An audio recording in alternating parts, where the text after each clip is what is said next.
क्या BJP JDU यानी प्रधानमंत्री नरेंद्र मोदी का चेहरा भारतीय जनता पार्टी के लिए एक बार फिर वो तुरुप का एक क्या साबित होगा जो तेजस्वी यादव को एक बार फिर मुख्यमंत्री बनने से रोक लेगा?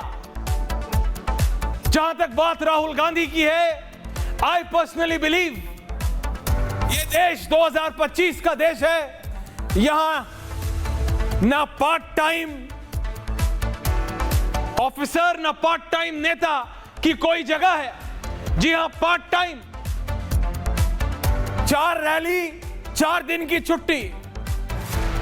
ये देश को अगर आगे ले जाना है, भारत को अगर अमेरिका, चाइना, रशिया से टक्कर लेनी है, जो कि हम ले रहे हैं,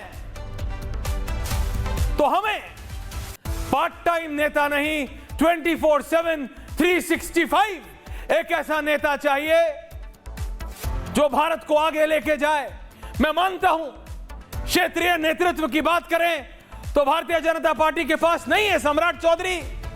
मेरा पर्सनल मानना है, एज अ पत्रकार, एज अ रिपोर्टर, कमजोर कैंडिडेट है तेजस्वी यादव के मुकाबले। लेकिन उनके पीछे बिहाइंड सम्राट चौधरी एंड बिहाइंड विजय सिन्हा जब नरेंद्र मोदी जैसा विकराल बड़ा चेहरा आ जाता है और उसके बाद अमित शाह से पूरी की पूरी स्ट्रैटेजी आ जाती है, वहां आरजेडी मात खा जाती है। अभी आजकल आप सुन रहे हैं पूरा वीकेंड,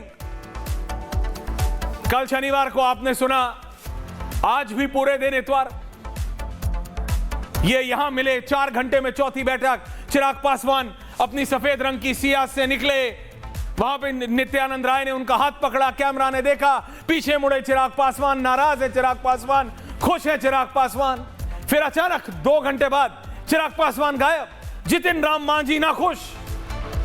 तो ये बात समझ लीजिए, ये खुश और नाखुश ऐसे होते नहीं है, ठीक है? ये खुश और नाखुश उनको भी पता है। आखिरकार सोचिए, चिराग पासवान, मांझी, ये सब केंद्रीय सरकार में नेता हैं, मंत्री हैं। बात 1-2 सीटों की ऊपर नीचे है। चिराग को मालूम है 40 की ग्रैंड स्टैंडिंग है, बताना है कि हमने 40 मांगी थी, मिलेंगी 2 दर्जन ही, यानी 24, 25, 26, जहां जिसका मन हो उस पर सिलेक्ट कर लो। 100, 101, 101, 100 बीजेपी जेडीयू का फॉर्मूला होने वाला है। अब उसमें जेडीयू को दिखाना है कि वो बड़ा भाई है, वो क्षेत्रीय दल है और वो महत्वपूर्ण है, तो वो 101 ले लेगा, बीजेपी 100 ले लेगी। अब पूछता हूं मैं और पूछता है भारत, 100 और 101 में कोई बहुत फर्क है क्या? नहीं। फर्क किस में है कि क्या सोच बिहार के ऊपर राज करे, बिहार की जनता को कौन सा नेता कौन सी दिशा देगा। क्योंकि जहां तक राजनीति की बात है, जातीय राजनीति इतनी ज्यादा ओवरशैडोइंग है, उसका इतना बड़ा परछावा है, परछाई है राजनीति के ऊपर जाति की, कि कोई भी पार्टी हो और कोई भी नेता हो, उसकी हर दूसरी या तीसरी लाइन में जाति आ ही जाती है, सीधे से या टेढ़े से। And this is a reality which even Siddharth Yadav can not deny. Bharatiya Janata party भी इसको डिनाई नहीं कर सकती, क्योंकि यह असलियत है। लेकिन क्या जाति और विकास साथ साथ नहीं चल सकते?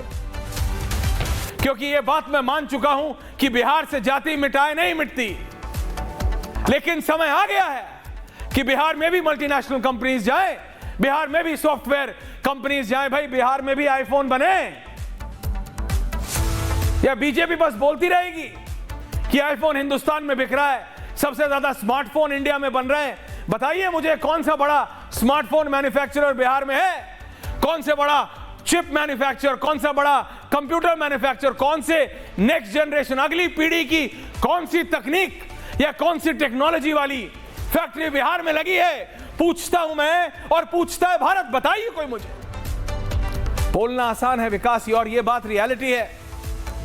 विकास आ रहा है, लेकिन अभी पहली स्तर का विकास आ रहा है, यानी सड़कें, बिजली, पानी अभी पूरा नहीं हुआ है। तो लोग मुझे बोल रहे हैं, कुछ बहुत सीनियर जर्नलिस्ट ने मुझे बोला, ऐश्वर्या कपूर बौरा गए हो क्या?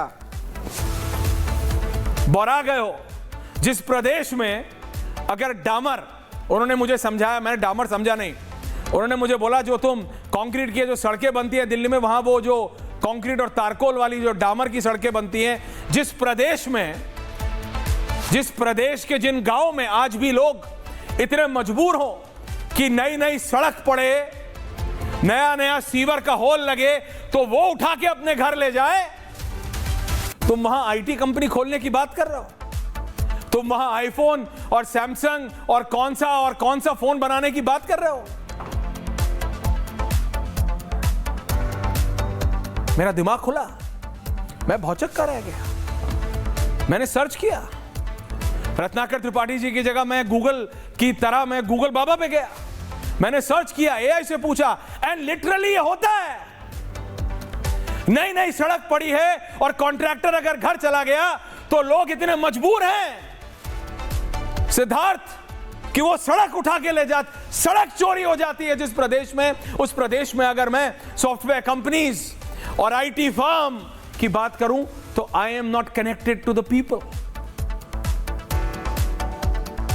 आज भी 22% से ज्यादा बिहार के गांव में बिजली 3 घंटे से ज्यादा नहीं आती, पानी 2 घंटे से ज्यादा नहीं आता। वो कौन सी नौकरियां हैं जिसकी बात तेजस्वी यादव करते हैं, और वो कौन सा विकास है जो नीतीश कुमार ने कर दिया। अगर स्वर्गीय सुशील मोदी जी होते आज तो मैं सुशील जी से पूछता, सुशील जी आपकी और नीतीश कुमार की जोड़ी थी, क्या किया इस जोड़ी ने। सुशील जी है नहीं हमारे बीच, और नीतीश जी होते हुए भी कोई जवाब देते नहीं है। अब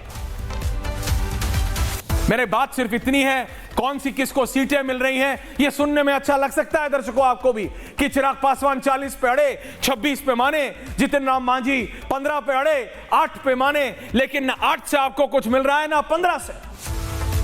ना जेडीयू को 101 मिले या बीजेपी को 100, ना उससे आपको कोई फायदा है, ना आरजेडी ने कांग्रेस को 35 पे रोक दिया, उससे आपका फायदा है। आपका फायदा है कि कब आपको ऐसा नेतृत्व मिलेगा, ऐसा नेता मिलेगा जो बिहार को बाकी देश के बराबर तो लाए, बराबर तो लाए। हम बोल तो सके कि वो कौन सी आईटी कंपनी है जो अमेरिका के सिलिकॉन वैली को छोड़ के पटना के मधुबनी में आ रही है।